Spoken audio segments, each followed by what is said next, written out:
नमस्कार किसान भाइयों। परिवर्तन ही प्रकृति का नियम होता है, परंतु कुछ परिवर्तन ऐसे होते हैं जो कि समय के साथ भी बदलते नहीं हैं और एक ऐसा ही अपरिवर्तित रिश्ता है आपका और कार्यक्रम कृषि दर्शन का, जो कि समय के साथ बदला नहीं है वरन और मजबूत होता चला गया है। तो चलिए इसी रिश्ते को और मजबूती प्रदान करते हैं आज के अंक के माध्यम से।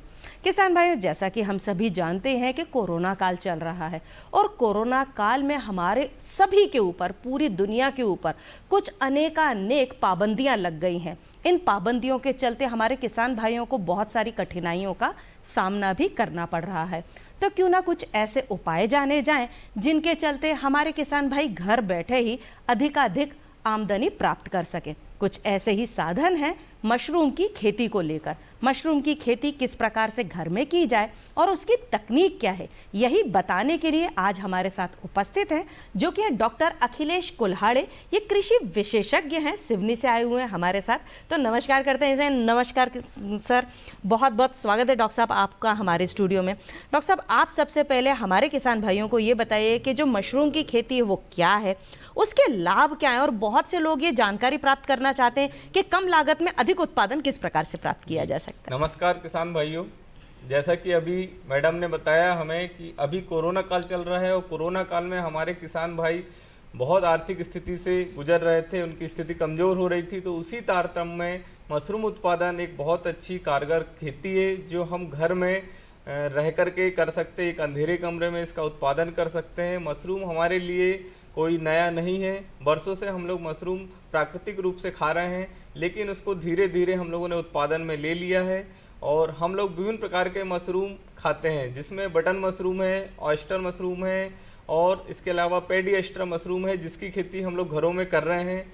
लेकिन आप ये देखिए कि हमारे किसान भाई एक सामान्य रूप से ऑयस्टर की खेती कैसे करें, घर में किस प्रकार से कर सकते हैं, सीमित संसाधन में कैसे उत्पादन कर सकते हैं, इसी विषय में हम आज आप लोगों से ये चर्चा कर रहे हैं। जी डॉक्टर साहब, अगर हमारी जो दर्शक हैं वो जानना चाहें, या बहुत से किसान भाई हैं जिन्होंने अभी तक की मशरूम लगाया ही नहीं है, लेकिन अगर उन्हें हम ये बताना चाहें कि मशरूम के औषधीय गुण क्या है, क्योंकि जब उन्हें गुण पता चलेंगे तो उसमें कोई दो राय नहीं है कि वो आगे भी बढ़ना चाहेंगे इस बिजनेस में। तो बताएं आप उन्हें। मशरूम में सबसे अधिक मात्रा में अमीनो अम्ल, आवश्यक अमीनो अम्ल पाए जाते हैं। विटामिन से, खनिज लवण है, मिनरल्स है, ये सब की आवश्यक मात्रा हमारे शरीर में होती है। और यदि आपको बीमारी से दूर रहना है तो प्रोटीन की आवश्यकता आपके शरीर में है। और मोटापे के लिए कहो या चर्बी कम करने के लिए कहो, इसके लिए हम लोग प्रोटीन का पाउडर इस्तेमाल कर रहे हैं। आपने किसान भाइयों को ये बताया कि बहुत ही आसान है मशरूम उत्पादन,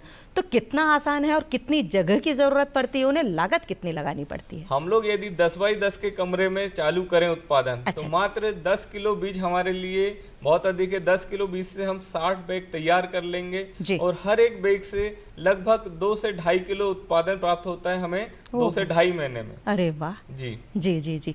तो क्या अगर किसान भाई ये जानना चाहें कि कुछ आवश्यक सामग्रियां उन्हें पहले से जुटानी पड़ेंगी, किस प्रकार से वो सीख पाएंगे? क्या कुछ जो उनके जो क्षेत्र है उसके पास में जहां पर भी कृषि विज्ञान केंद्र है, वहां पर इसकी कुछ कार्यशालाएं हैं जहां पर उन्हें सिखाया जाता है? यस, ये आपने बहुत अच्छा प्रश्न किया। किसान भाइयों को सबसे पहले कृषि विज्ञान केंद्र में संपर्क करना चाहिए या कृषि विश्वविद्यालय में।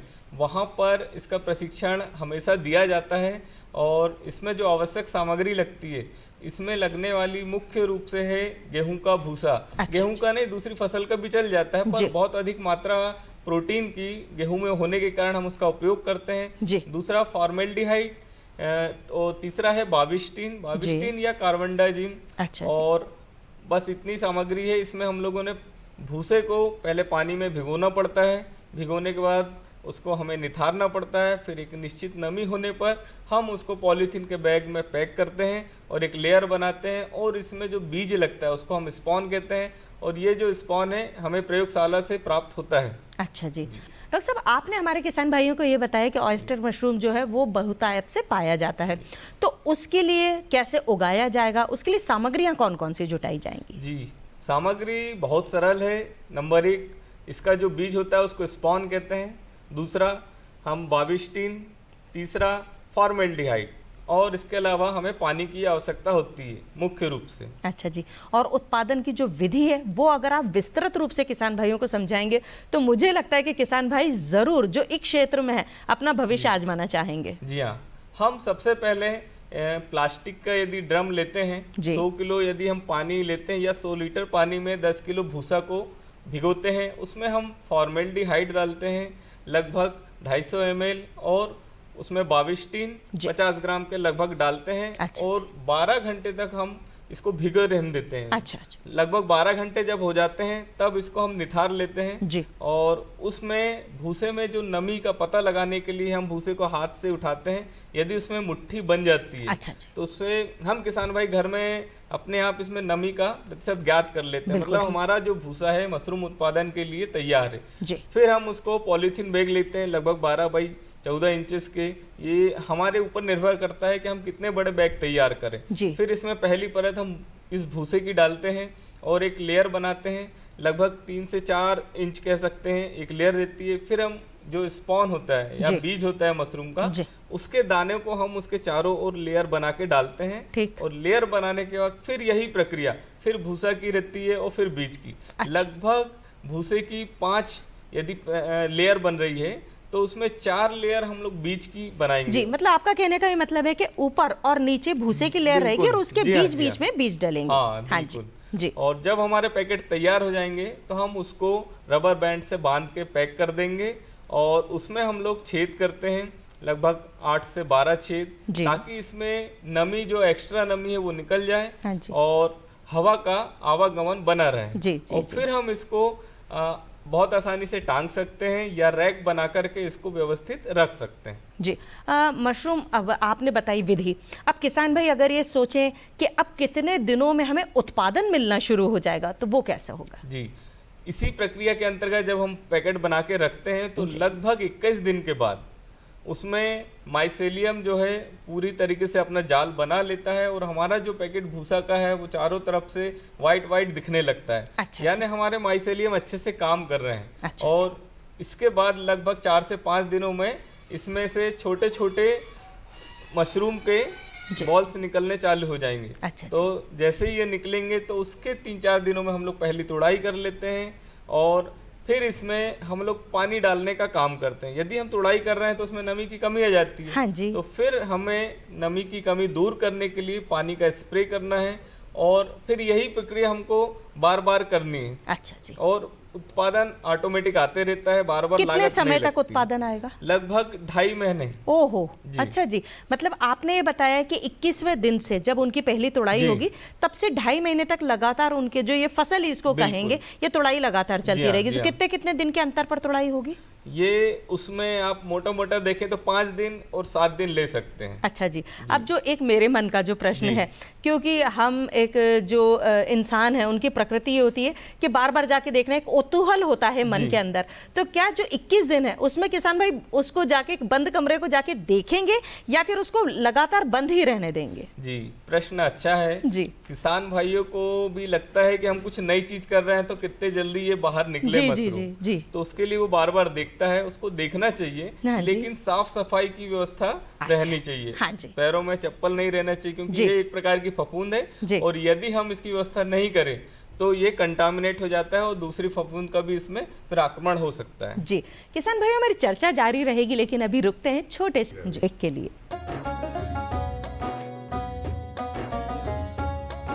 अरे सुन तो। मुझे क्या सुनाना चाहते हो? जो सुनाओ मेरी सौतन को। किसको? अरे वही तुम्हारा मोबाइल फोन जिससे सुबह शाम दिन रात चिपके रहते थे और कहते थे किसान कॉल सेंटर से बातें हो रही हैं। अच्छा ये बात है। हाँ, क्यों, क्या हुआ? अब बात नहीं होती क्या? अब तो झट से बात हो जाती है। संबंधी समस्याओं का अपनी भाषा में तुरंत हल पाने के लिए पूरे भारत में किसी भी फोन से हेल्पलाइन नंबर पर संपर्क करें। किसानों का दोस्त किसान कॉल सेंटर।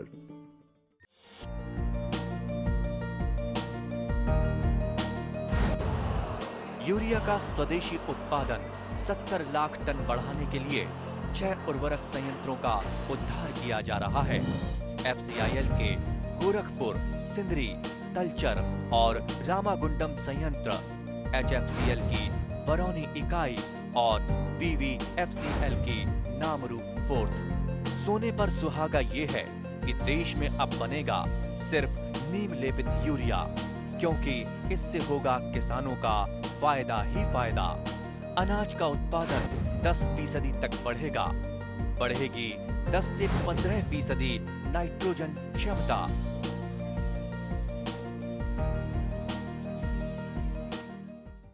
किसान भाइयों, ब्रेक के बाद आप सभी का बहुत बहुत स्वागत है। आज हम चर्चा कर रहे हैं कि कोरोना काल में मशरूम की उत्पादन की तकनीक क्या है। इस विषय को लेकर जानकारी दे रहे हैं डॉक्टर अखिलेश कुल्हाड़े। हमारी चर्चा जारी है। डॉक्टर साहब, अभी हमने बात की तुड़ाई की, लेकिन तुड़ाई के बाद किसान भाई भंडारण करेंगे, तो भंडारण की तकनीक क्या है? जी, जैसे यदि बाजार उपलब्ध नहीं है किसान भाइयों, तो मशरूम उत्पादन करते हैं अपन, तो मशरूम तोड़ने के बाद हमें बाजार नहीं मिला तो घबराने की ज़रूरत नहीं है। हम उस मशरूम को धूप में सुखा सकते हैं या ड्रायर में सुखा सकते हैं। और यदि आपके पास कोई साधन उपलब्ध नहीं है तो हमारे घर में जो बल्ब लगते थे, हम उस बल्ब का उपयोग कर सकते हैं मशरूम को सुखाने में। लगभग 2 घंटे 3 घंटे में आसानी से मशरूम जो है ड्राई हो जाता है। फिर हम उसको पॉलीथीन में पैक करते हैं। पॉलीथीन हमारी एयर टाइट होना चाहिए, उसको हमें बार बार खोलने की आवश्यकता नहीं होना चाहिए। लेकिन जब हम बिक्री करते हैं तब हम इसको आसानी से पैकेट के पैकेट सेल कर सकते हैं। जी डॉक्टर साहब, जैसे कि हमारे किसान भाई अपने खेतों में दूसरी खेती करते हैं, वहाँ पर कीट बीमारियों का प्रकोप होता ही होता है, तो क्या मशरूम में भी होता है, और अगर होता है तो वो किस प्रकार से होता है? जी, किसान भाइयों, मशरूम में भी बहुत सारे कीट या बीमारियां लगती हैं। जैसे आपने देखा है मशरूम एक फफूंद है, इसमें दूसरी फफूंद नहीं आना चाहिए, इसीलिए हम लोग फॉर्मेल्डिहाइड का उपयोग करते हैं और बाबिस्टीन का उपयोग करते हैं। ये जो बाबिस्टीन है, बाबिस्टीन सिर्फ मशरूम जो हम लगा रहे हैं, जो हमारे खाने के लिए ऑयस्टर मशरूम हो या फिर बटन हो, सिर्फ उसको ही उगने देता है, दूसरे फफूंद को नहीं। और जो हमारा फॉर्मेल्डिहाइड है, ये एक प्रकार का कीटनाशी का काम करता है, जो हमारे भूसे में विभिन्न प्रकार के कीट हो सकते हैं या कंटामिनेंट होते हैं।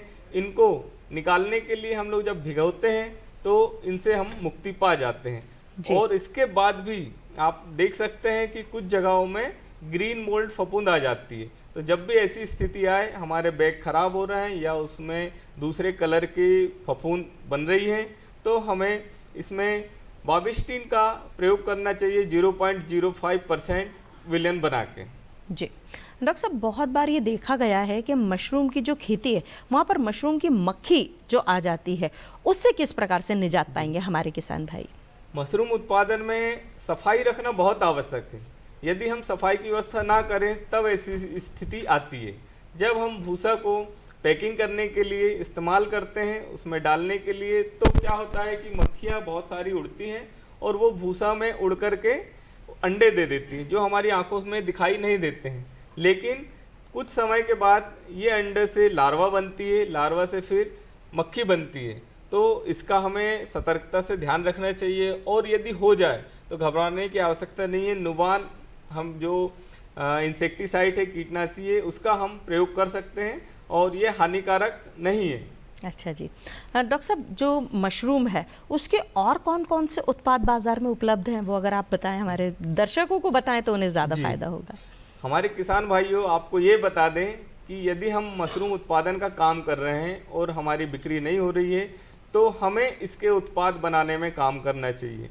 अभी बाज़ार में बहुत सारी कंपनियां हैं जो मशरूम को खरीदती है और इससे जो उत्पाद बना रही है, बिस्किट है, बेकरी में कुकीज़ है, अचार है, मुरब्बा है और इसके अलावा पाउडर है।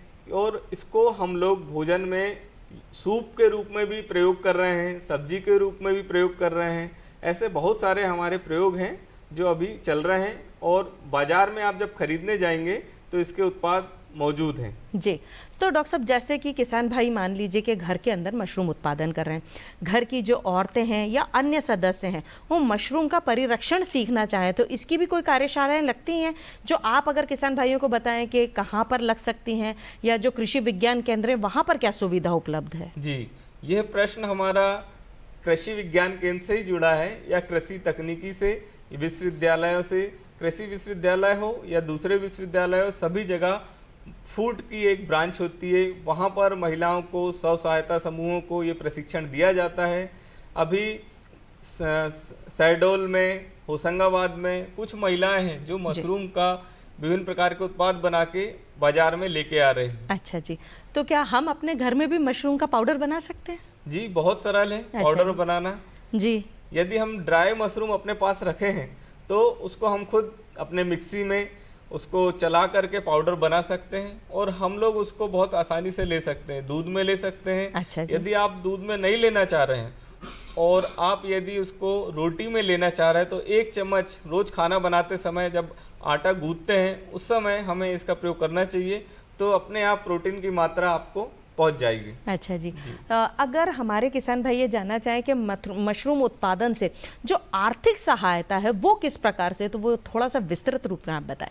जी, आर्थिक सहायता विभिन्न प्रकार के जो काम करने वाली संस्था हैं वो प्रदान कर रहे हैं। जैसे कृषि विभाग के साथ में परियोजना आत्मा समिति है, हर जिले में कार्यरत है। यह महिलाओं को प्रोत्साहित कर रही है और ये सारे प्रशिक्षण का काम भी कर रही है, और प्रदर्शन के रूप में कुछ सामग्री भी दे रही है। वो सारी चीज़ें उन्हें बारीकी से सिखा रही हैं। जी, डॉक्टर साहब, अगर किसान भाई ये जानना चाहें कि जैसे वो खेती तो कर रहे हैं, किसान अपने खेतों में कर रहे हैं, क्या घर पर वो अलग से ये काम भी करने से, मतलब अगर उन्हें चाहें कि एक के साथ में एक काम करें तो क्या हो सकता है? बिल्कुल हो सकता है। जी जी। हमारे किसान भाई जो घरों में रहते हैं, बहुत सारे उनके कमरे होते हैं। यदि उसमें 10 बाई 10 का कमरा भी हो तो कोई दिक्कत नहीं, बहुत अच्छा है। वो उस एक छोटे से कमरे से लगभग 10 से 15 हज़ार रुपये वो कमाई कर सकते हैं। पहले लागत अनुमानित उनको कितनी लगानी पड़ेगी, कि पहले उन्हें सोचना पड़ेगा कि मुझे इतने रुपए रखने हैं, वो कितना हो सकता है? जी, एक कम लागत में अधिक उत्पादन प्राप्त करने के लिए मशरूम उत्पादन तकनीक एकदम फिट बैठती है। हम यदि 10 किलो मशरूम के बीजों का इस्तेमाल करें पैकेट बनाने के लिए तो मात्र 5,000 रुपये की सामग्री में वो उत्पादन प्राप्त कर सकते हैं, और ये 5 किलो जो उत्पादन के लिए है इससे वो लगभग 12,000 रुपये आसानी से प्राप्त कर सकते हैं। जी, डॉक्टर साहब, आप आए हमारे स्टूडियो में और हमारे किसान भाइयों को इतनी रोचक जानकारी दी, उसके लिए आपका बहुत बहुत धन्यवाद। नमस्कार। नमस्कार। किसान भाइयों, अब समय हो चला है खबरें खेती की देखने का।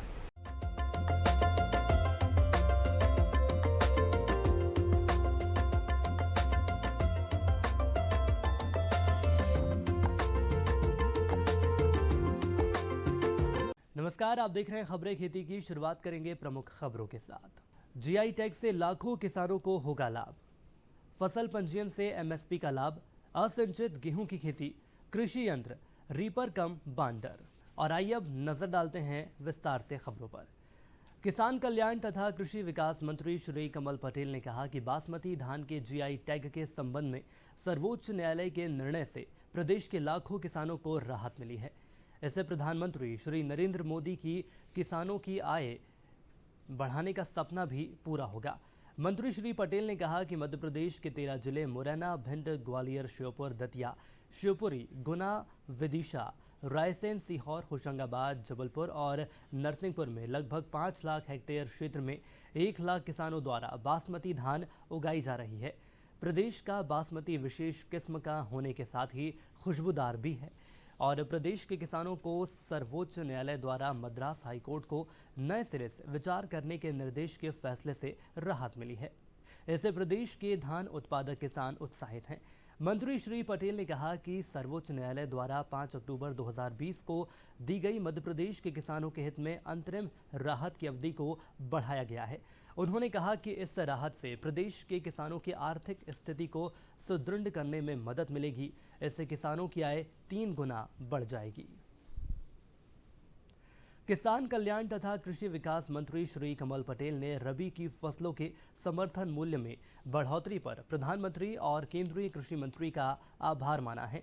उन्होंने कहा कि मोदी सरकार द्वारा किसान हितैषी फैसला लेते हुए गेहूं, चना, जौ, मसूर, सरसों एवं कुसुम के फूल के समर्थन मूल्य में 35 रुपये से 400 रुपये की उल्लेखनीय वृद्धि की गई है।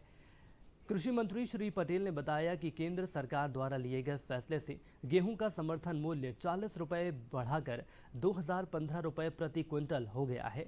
इसी प्रकार चने का समर्थन मूल्य 130 रुपये बढ़ाकर 5,230 रुपये, जौ 35 रुपये बढ़कर 1,635 रुपये, मसूर 400 रुपये बढ़कर 5,500 रुपये, सरसों 400 रुपये बढ़कर 5,050 रुपये और कुसुम के फूल 114 रुपये बढ़कर 5,544 रुपये प्रति क्विंटल के समर्थन मूल्य पर खरीदे जाएंगे। साथ ही धान का समर्थन मूल्य 1,940 रुपये, ज्वार 2,738 रुपये और बाजरे का 2,250 रुपये मूल्य घोषित किया गया है। उन्होंने बताया कि 15 सितंबर से समर्थन मूल्य पर खरीदी के लिए पंजीयन कार्य प्रारंभ हो गया है। किसान बंधु फसलों का पंजीयन कराकर समर्थन मूल्य का लाभ उठाएं। रबी की मुख्य फसल गेहूं की खेती सही समय पर असिंचित क्षेत्रों में लगाकर सफलतापूर्वक की जा सकती है। इसके लिए उपयुक्त किस्में हैं C0306, JW17, HI 1500, HI 1531, JW 3020। बीज दर 100 किलोग्राम प्रति हेक्टेयर रखें। इसमें 2 कतारों के बीच 20 सेंटीमीटर की दूरी रखें। असिंचित अवस्था के लिए प्रति हेक्टेयर 87 किलोग्राम यूरिया, 188 किलोग्राम स्फूर एवं 33 किलोग्राम म्यूरेट ऑफ पोटाश की मात्रा उपयुक्त है, जो अंतिम जुताई के समय ही खेत में छींट दें। वर्षा होने पर 44 किलोग्राम यूरिया का उपरिवेशन करें। इनके अतिरिक्त 100 क्विंटल कंपोस्ट या गोबर की खाद प्रति हेक्टेयर की दर से बुआई के लिए 15 से 20 दिन पहले डालें। बुआई से पहले बीज को थीरम या वीटा वेक्स नामक रसायन से उपचारित कर लें। इस मशीन से गेहूं, धान एवं जौ आदि फसलों की कटाई करने के साथ साथ फसल के बंडल बनाए जा सकते हैं। बंडल बनाने के लिए सन की रस्सी का उपयोग किया जाता है। इस मशीन में 11 HP का इंजन लगा होता है, जिसमें डीजल की खपत 1 से 1.25 लीटर प्रति घंटे है तथा इससे 1 घंटे में 1 एकड़ फसल की कटाई की जा सकती है। इसमें ट्रॉली को अटैच कर 6 क्विंटल तक भार ढोया जा सकता है। इस मशीन को एक व्यक्ति आसानी से चला जा सकता है तथा एक दिन में लगभग 10 एकड़ में लगी फसल की कटाई एवं उसके बंडल बनाए जा सकते हैं, जबकि मजदूरों से यह काम कराने में लगभग 10 दिन का समय लगता है। इस प्रकार इस मशीन का उपयोग से 10 गुना समय की बचत की जा सकती है। और इसी के साथ खबरें खेती में इतना ही। दीजिए इजाजत, नमस्कार। किसान भाइयों, आज के अंक में हमने बात की मशरूम तकनीक, कम लागत में अधिक से अधिक उत्पादन और अधिक से अधिक लाभ किस प्रकार से प्राप्त किया जाए। किसान भाइयों, अगले अंक में फिर होगी मुलाकात कुछ अन्य कृषि संबंधित जानकारियों के साथ। तब तक के लिए मुझे आज्ञा दीजिए। नमस्कार।